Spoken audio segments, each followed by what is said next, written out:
არ ვიცი, იმიტომ რომ მე ვიყავი პროცესზე და პროცესიდან გამოვედი, ეხლა სასწაული ხდება ამ წუთასაც ხელით შეეხნენ ბავშვს გოგოებს, გამოყარეს გოგოები და ტალპა გააკეთეს დიდი.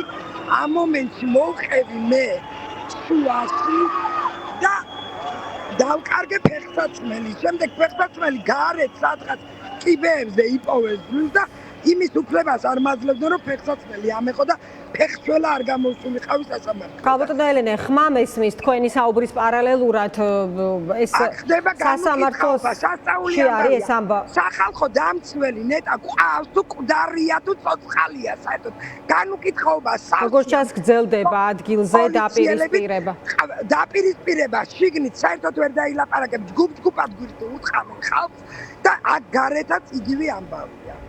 და თუ თქვენ პირდაპირ ეთერში გთხოვთ, რომ მიმართოთ სახალხო დამცვას და მის აპარატს რომ მობრძანდნენ და ნახონ რა ხდება აქ. ნახონ ყავს თუ არა ყავს სახალხო დამცველი საერთოდ.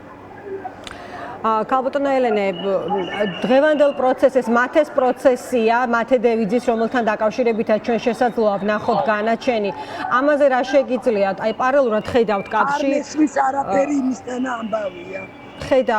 ხედავთ კადრში რა ვითარება არის ადგილზე. დიდი მადლობა ელენე, არის მის ხმამ, ესმის ძალიან ხმაურია ადგილზე.